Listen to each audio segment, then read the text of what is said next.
বিসমিল্লাহির রহমানির রহিম। পুলিশ সপ্তাহ 2026 উপলক্ষে ঊর্ধ্বতন পুলিশ কর্মকর্তাগণের উদ্দেশ্যে মাননীয় প্রধানমন্ত্রীর দিক নির্দেশামূলক অনুষ্ঠানে উপস্থিত আজকের অনুষ্ঠানের প্রধান অতিথি পরম শ্রদ্ধাভাজন গণপ্রজাতন্ত্রী বাংলাদেশ সরকারের মাননীয় প্রধানমন্ত্রী, মাননীয় মন্ত্রী স্বরাষ্ট্র মন্ত্রণালয়, মাননীয় প্রধানমন্ত্রীর সম্মানীয় উপদেষ্টাবৃন্দ, সম্মানিত মুখ্য সচিব প্রধানমন্ত্রীর কার্যালয়, সম্মানিত সিনিয়র সচিব স্বরাষ্ট্র মন্ত্রণালয়, সম্মানিত inspector general of police Bangladesh, মাননীয় প্রধানমন্ত্রীর কার্যালয়ের কর্মকর্তাবৃন্দ, উপস্থিত ঊর্ধ্বতন পুলিশ কর্মকর্তাবৃন্দ, উপস্থিত সামরিক ও বেসামরিক কর্মকর্তাবৃন্দ এবং সুধীমণ্ডলী, আসসালামু আলাইকুম। শুভ সকাল। আমি রেজাউল করিম মল্লিক, বর্তমানে ঢাকা রেঞ্জের ডিআইজি হিসাবে কর্মরত আছি। আমার পুলিশ, আমার দেশ, সবার আগে বাংলাদেশ, এই মহান প্রত্যয় উদযাপিত হচ্ছে পুলিশ সপ্তাহ 2026। পুলিশ সপ্তাহ 2026 উপলক্ষে ঊর্ধ্বতন পুলিশ অফিসারগণের উদ্দেশ্যে মাননীয় প্রধানমন্ত্রীর ভাষণ প্রদান অনুষ্ঠানে উপস্থিত সকলের প্রতি জানাই আন্তরিক শুভেচ্ছা ও অভিনন্দন।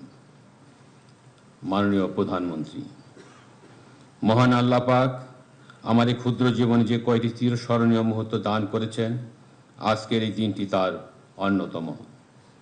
প্রায় 29 বছরের চাকরি জীবনে এই প্রথমবার আপনার কার্যালয়ের শাপলা হল রুমে উপস্থিত হওয়ার সুযোগ পেয়ে আমি গর্বিত। জীবনে দীর্ঘ বঞ্চনা, কষ্ট, অপমান আর অপেক্ষার ইতিহাসের বিপরীতে আজকের এই মুহূর্তটি আমার কাছে একটি সুন্দরতম প্রাপ্তি।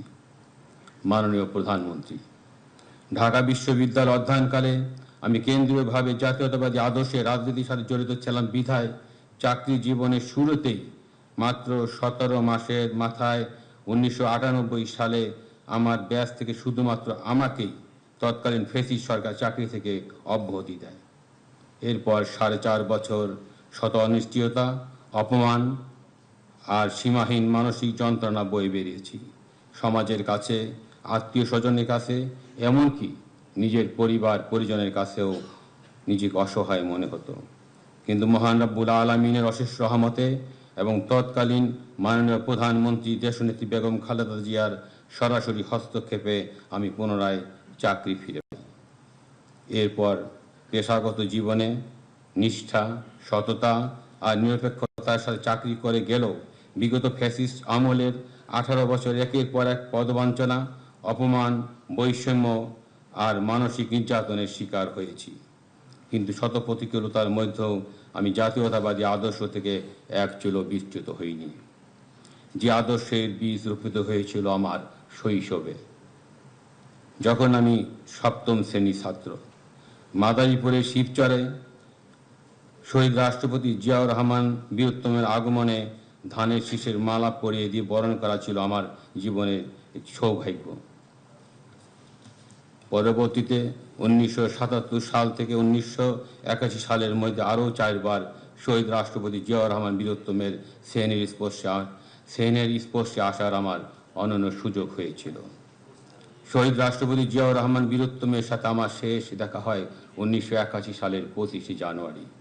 তখন আমি 10ম শ্রেণীর ছাত্র। আজও আমার স্মৃতির মণিকোঠায় সেই দিনটির স্মৃতি উজ্জ্বল।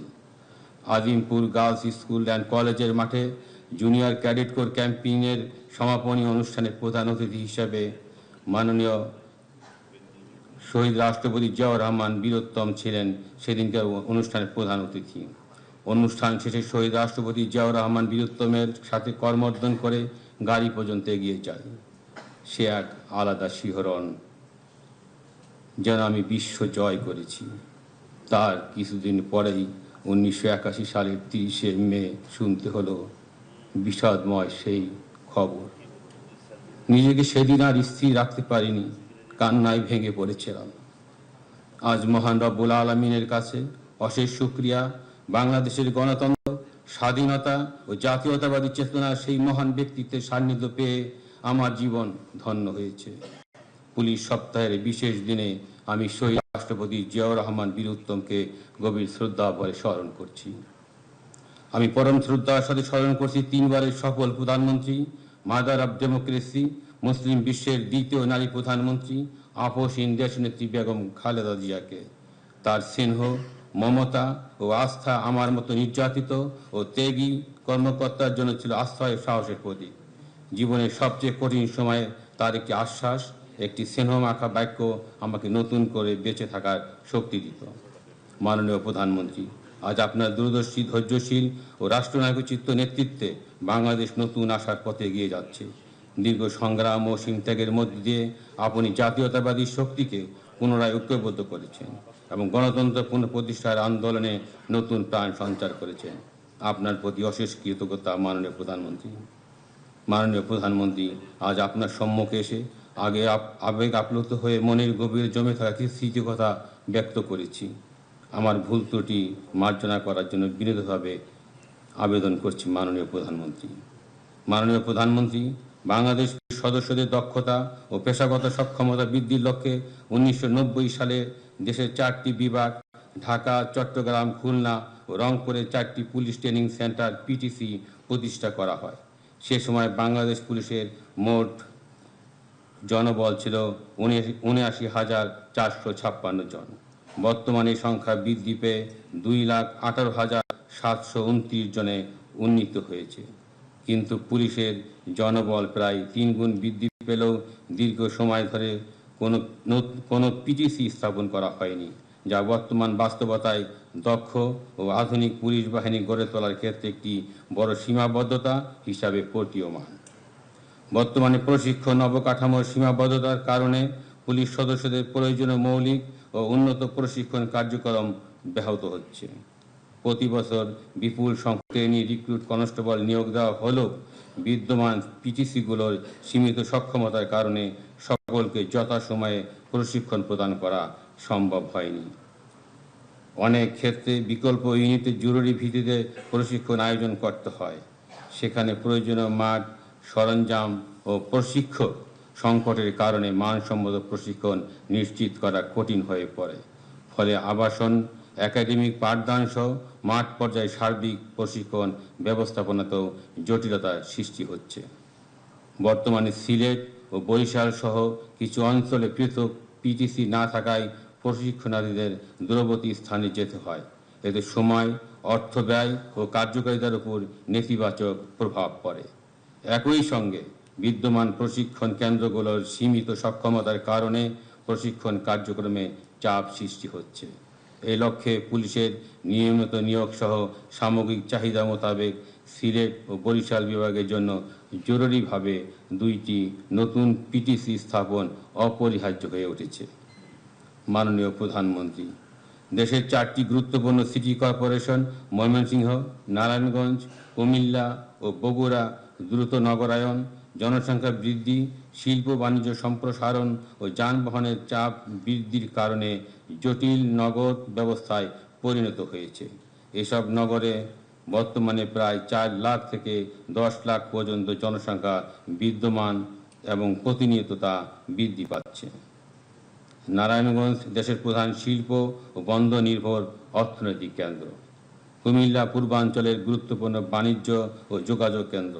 ময়মনসিংহ উত্তর মধ্যাঞ্চলের প্রশাসনিক ও শিক্ষা কেন্দ্র এবং বগুড়া উত্তরাঞ্চলের প্রধান বাণিজ্যিক হাব হিসাবে গুরুত্বপূর্ণ ভূমিকা পালন করছে। এসব নগরে ট্রাফিক জট, অপরাধ প্রবণতা, কিশোর গ্যাং, মাদক, সাইবার অপরাধ, শ্রম সন্তোষ এবং জনসমাগম ব্যবস্থাপনার মতো চ্যালেঞ্জ দিন দিন বৃদ্ধি পাচ্ছে। বর্তমানে জেলা পুলিশ কাঠামো দিয়ে এসব বহুমাত্রিক নগর চাহিদা পূরণ করা অনেক ক্ষেত্রে সীমিত হয়ে পড়েছে। অন্যদিকে মেট্রোপলিটন পুলিশ ব্যবস্থায় পৃথক ট্রাফিক, গোয়েন্দা, সাইবার ইউনিট, কন্ট্রোল রুম ও দ্রুত জরুরি রেসপন্স ব্যবস্থা থাকায় আধুনিক নগর পুলিশিং অধিকতর কার্যকর পরিচালনা করা সম্ভব। তাই সিটি কর্পোরেশন এলাকা হিসাবে ময়মনসিংহ, নারায়ণগঞ্জ, কুমিল্লা ও বগুড়ায় মেট্রোপলিটন পুলিশ গঠন বিশেষ প্রয়োজন। মাননীয় প্রধানমন্ত্রী, বাংলাদেশ পুলিশের 664 থানার মধ্যে 80টি, 215টি তদন্ত কেন্দ্রের মধ্যে 33টি, 456টি ফাঁড়ির মধ্যে 49টি সহ মোট 682টি ইউনিট বর্তমানে ভাড়া ভবনে পরিচালিত হচ্ছে। নিজস্ব জমি ও স্থায়ী ভবন না থাকায় এইসব ইউনিটগুলোর নিরাপত্তার ঝুঁকি, প্রশাসনিক জটিলতা এবং কার্যক্রম পরিচালনায় নানাবিধ সীমাবদ্ধতা তৈরি হচ্ছে। এছাড়া ভাড়া ভবনে সীমিত অবকাঠামোর কারণে পুলিশি সেবা প্রদান, সরঞ্জামাদি সংরক্ষণ ও নিরাপত্তা ব্যবস্থা ব্যাহত হচ্ছে, যা বাহিনীর কার্যকারিতা ও ভাবমূর্তিতে মারাত্মক প্রভাব ফেলছে। অধিকন্তু প্রতি বছর ভূমি অধিগ্রহণ ও নির্মাণ খাতের বাজেট সংকুচিত হয়ে আসছে। তাই এই খাতে প্রতি বছর কমপক্ষে 1000 কোটি টাকা বরাদ্দ দেওয়া অত্যন্ত জরুরি। এমনকি অর্থ মন্ত্রণালয়ের বিদ্যমান ডাবল স্টার কোড জটিলতা প্রত্যাহারের বিষয়ে দ্রুত সমাধান করা প্রয়োজন। মাননীয় প্রধানমন্ত্রী, আধুনিক প্রযুক্তি নির্ভর ও জনবান্ধব পুলিশ ব্যবস্থা তৈরির লক্ষ্যে 2টি নতুন police training centre, city corporation এলাকা হিসাবে ময়মনসিংহ, নারায়ণগঞ্জ, কুমিল্লা ও বগুড়ায় মেট্রোপলিটন পুলিশ গঠন এবং ভাড়া বাসায় পরিচালিত পুলিশের ইউনিটসমূহের ভূমি অধিগ্রহণ সহ অবকাঠামোগত উন্নয়নের উদ্যোগগুলো বাস্তবায়িত হলে আইন শৃঙ্খলা রক্ষা, জননিরাপত্তা এবং নাগরিক সেবার মান বহুগুণে উন্নত হবে বলে আমি দৃঢ়ভাবে বিশ্বাস করি। মাননীয় প্রধানমন্ত্রী, আপনার দূরদর্শী নেতৃত্বে বাংলাদেশ পুলিশ একটি আধুনিক, দক্ষ ও আন্তর্জাতিক মান সম্পন্ন বাহিনী হিসেবে আরও সুদৃঢ় হবে, এটাই আমাদের প্রত্যাশা।